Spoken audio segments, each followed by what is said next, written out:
Mais t'as jamais pensé à faire de la recherche, toi?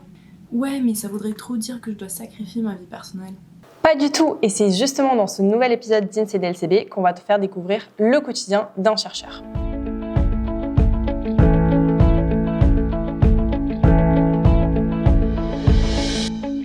Et pour en parler aujourd'hui, j'ai avec moi Romé Vouillou, qui est chercheur ici au sein du LCB.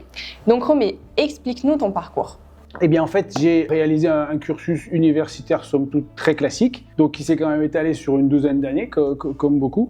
Donc avec licence, maîtrise, doctorat, puis post-doctorat. Mais ce que je voulais présenter surtout, c'est qu'il s'est jalonné de points charnières et de déclics. Et ces déclics étaient, par exemple, en licence, je me rappelle d'un cours de génétique que j'ai eu d'un professeur québécois avec un accent à couper au couteau, mais qui m'a absolument passionné et révélé la puissance de la génétique des populations et la génétique microbienne qui m'ont fait dire que c'était dans cette direction que je voulais aller. Après, d'autres déclics a été donc évidemment des passages comme l'obtention de cette bourse de thèse qui était très sélective, qui allait déterminer la suite de mon parcours.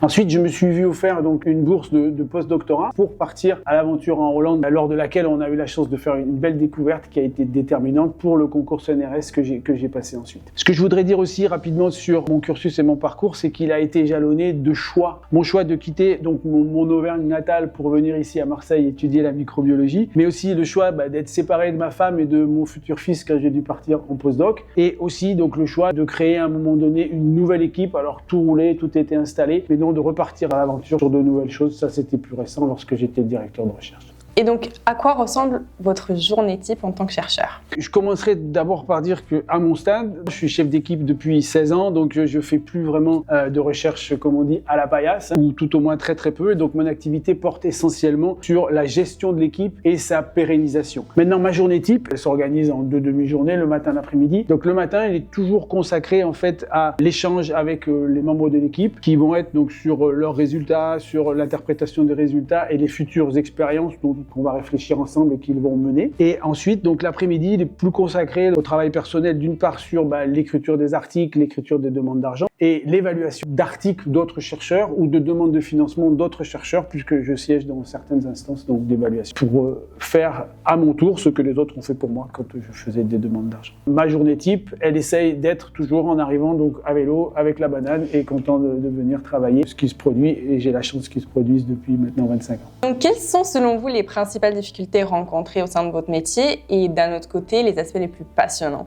Ce qui me vient à l'idée, c'est que tout au long de ma carrière, j'ai toujours veillé à ce que la balance penche toujours du bon côté et qu'il y ait beaucoup plus de satisfaction que de difficultés. Cependant, des difficultés, elles existent et je pourrais les décliner sous forme de 4 principales. La première, c'est de rester au top pour assurer donc mes engagements avec les personnes qui m'ont fait confiance, en particulier mes doctorants, j'en ai parlé tout à l'heure, mais aussi bien sûr mon employeur qui est l'État et donc les citoyens. Et donc quand j'entends rester au top, on a beaucoup d'exigences envers la communauté scientifique, les chercheurs, et donc on a réellement un véritable devoir top et cette conscience professionnelle qui est parfois une difficulté si on veut la maintenir. Une autre qui est de tout autre registre mais qui est très importante, c'est d'essayer de ne pas trop me tromper dans mes idées et mes analyses, parce que je suis toujours le garant des travaux qui sont effectués. C'est moi qui décide au bout du compte à quel moment on décide de les publier, de les soumettre à d'autres personnes. Et le troisième point, c'est de faire face et affronter certaines formes d'adversité. Et c'est tout simplement comme le trac lors d'un séminaire très important et qui est une réelle difficulté qu'il faut surmonter, et je sais qu'on est nombreux à vivre ça, y compris dans d'autres métiers. D'autres difficultés, c'est par exemple, je dois en parler, c'était surmonter la Covid,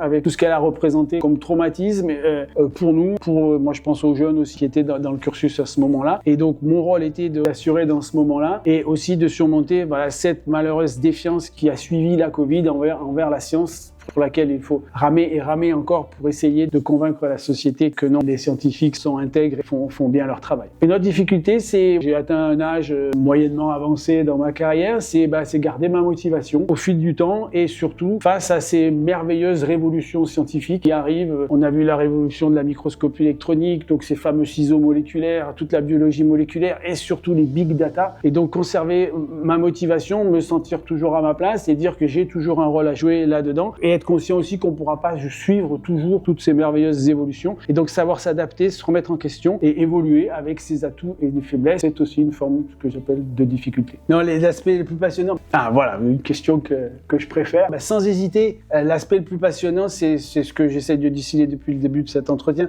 c'est le plaisir que j'ai à faire ce métier et aussi cette fierté de faire ce noble métier utile pour l'amélioration du monde avec le sentiment d'être une pierre dans l'édifice. Je souhaite apporter ma pierre à l'édifice et ma contribution, aussi importante soit-elle. Ensuite, ce qui est passionnant aussi, c'est à titre personnel, c'est anecdotique, mais c'est tellement important. C'est quelques moments que j'appellerais vraiment d'extase, qui ont été lorsque, à la lumière d'un résultat, souvent un dimanche ou un week-end ou un jour férié, où l'on sait là que l'on a vraiment trouvé quelque chose. Mais ça, je parle de quelque chose qui est arrivé 1 ou 2 fois dans ma carrière. Et rien que pour vivre ce moment-là, je suis heureux d'avoir fait ce métier. Et enfin, et peut-être probablement le plus important, ce qui est passionnant, c'est ce plaisir donc d'échanger, de partager et de transmettre, d'accompagner, de voir évoluer par exemple son doctorant jusqu'à sa soutenance et ensuite prendre son envol vers d'autres cieux avec le sentiment du devoir accompli, d'avoir formé et de voir après par la suite que effectivement il ou elle poursuit sa carrière. Et aussi de faire un séminaire, collège ou un lycée comme je peux faire tous les ans dans le cadre des opérations Déclic par exemple, où là on voit dans les lycéens quelques yeux briller et on sait qu'on a peut-être suscité une ou 2 vocations. Pour conclure,